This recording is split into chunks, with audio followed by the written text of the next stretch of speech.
راوی جن کا نام لیا گیا ہے یہ سب ثقہ ہیں، یعنی سعید بن مسیب ثقہ ہیں، عروہ بن زبیر ثقہ ہیں، علقمہ بن وقاص ثقہ ہیں، عبید اللہ بن عبداللہ بھی ثقہ ہیں، قابل اعتماد ہیں نا۔ تو یہ جو ہے راوی ثقہ ہیں، زہری نے ان کا نام بتایا ہے نا، اور ان کی جو انہوں نے جو روایت بیان کی ہے وہ متعین طور پر نہیں بتائی ہے کہ فلاں بات فلاں راوی نے بتائی۔ تو اس کا نتیجہ کیا نکلا کہ راوی تو معلوم ہے ہو گیا ہم کو، لیکن اس راوی نے کون سی بات روایت کی یہ نہیں معلوم ہو سکی الگ سے۔ گویا راوی معلوم ہے، راوی ثقہ ہے، لیکن اس راوی کی روایت کردہ کون سی بات ہے اس کا ہمیں پتہ نہیں چلتا۔ تو راوی معلوم معروف ہے، لیکن مروی مطلب جو اس کی روایت کردہ بات ہے وہ مجہول ہے، پتہ نہیں ہے کہ اس نے کون سی بات اس میں روایت کی۔ اور کسی روایت کے ضعف اور اس کے کمزور ہونے کے اسباب میں سے ایک سبب یہ ہے۔ دیکھیے ٹھیک اسی طرح سے راوی کا پتہ نہ ہو اور اس کی روایت کردہ بات معلوم ہو تو وہ روایت بھی کمزور ہوتی ہے، ضعیف و غیر معتبر ہوتی ہے۔ اسی طرح سے راوی تو معلوم ہے لیکن اس کی روایت کردہ بات معلوم نہیں ہے کہ اس نے کیا روایت کی، اس کی روایت ہے کیا اس میں۔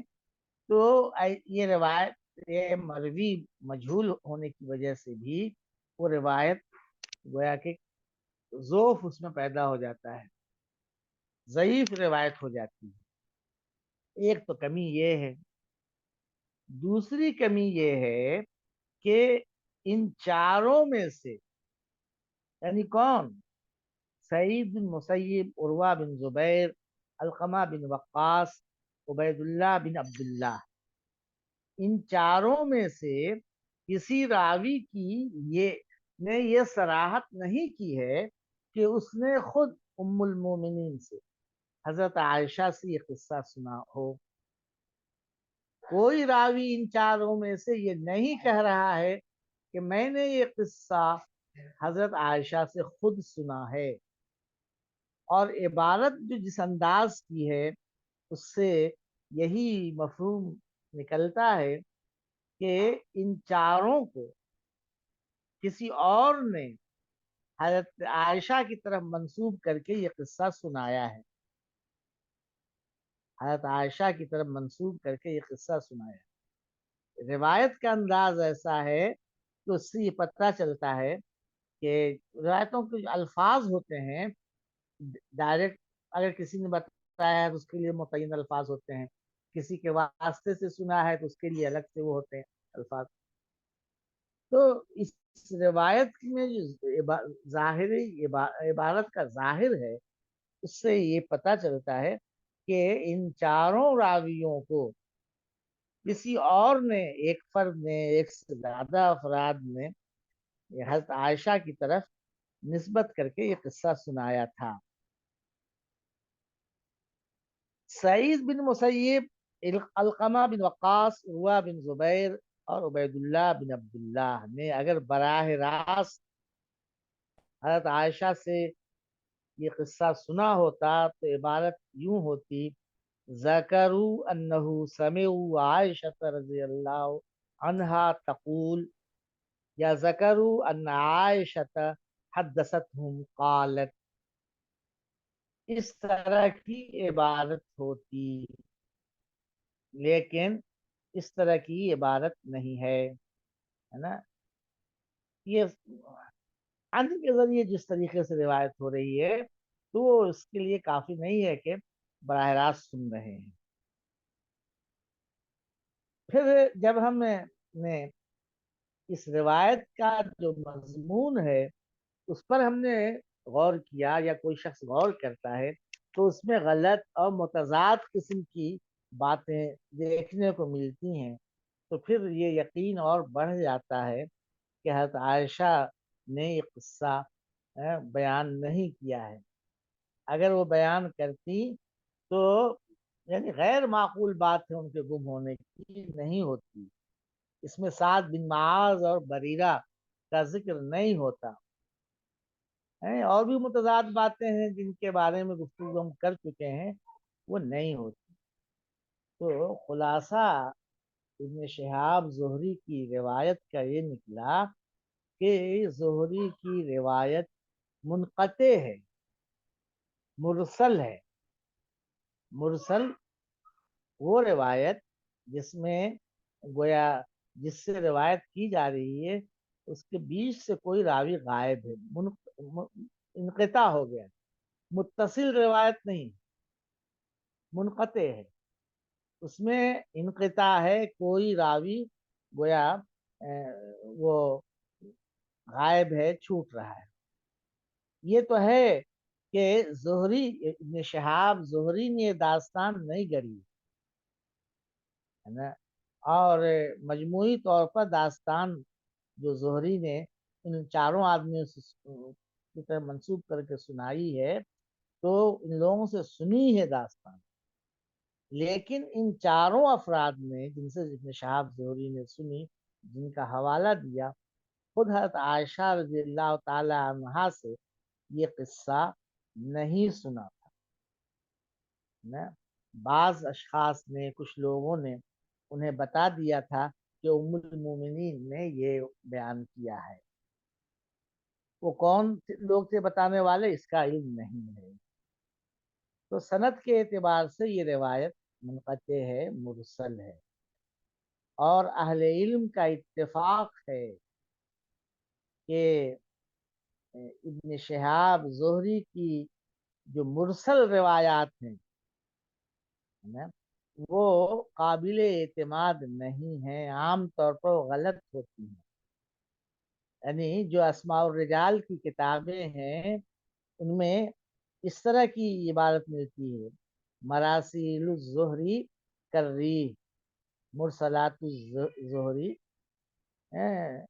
لا شیء، وہ مشتبہ چیز ہے، اس کی کوئی حقیقت نہیں ہے۔ مراسیل الزہری شر المراسیل، تو یہ ہے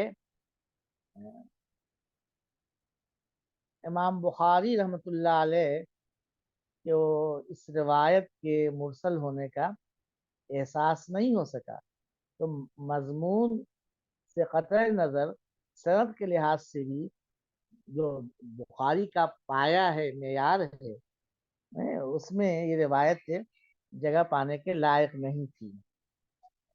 دیکھیے اس روایت کے مرسل ہونے کی ایک واضح دلیل خود اس روایت کے اندر موجود ہے۔ ابن شہاب زہری کی یہ روایت غزوہ بنی المصطلق کے تحت امام بخاری نے درج کی ہے۔ اس میں یہ الفاظ ہیں کہ قال عروۃ اخبرت، عروہ نے کہا کہ مجھے بتایا گیا ہے، اخبرتو کہا، عروہ کون؟ ابن شہاب زہری جو چار آدمیوں سے روایت کر رہے ہیں ان میں سے ایک عروہ بھی ہیں۔ عروہ یہ کہتے ہیں کہ اخبر تو مجھے بتایا گیا ہے، اور پھر واقعی اس میں جو لوگ ملوث تھے ان کے بارے میں بھی مجہول کا صیغہ استعمال کر رہے ہیں، لم یسمى من اہل الافک ایضا الا حسان بن ثابت ومصطح بن اثاثہ وحمنة بنت جہش فی ناس آخرین۔ یہاں بھی مجہول کا صیغہ استعمال کر رہے ہیں کہ اہل افک میں سے بس 3 آدمیوں کا نام لیا گیا ہے، اور بھی کچھ لوگ تھے جن کا مجھے علم نہیں۔ تو یہاں دیکھیے صحیح بخاری میں یہ اس طرح سے آیا، اخبر تو مجھے بتایا گیا ہے نا؟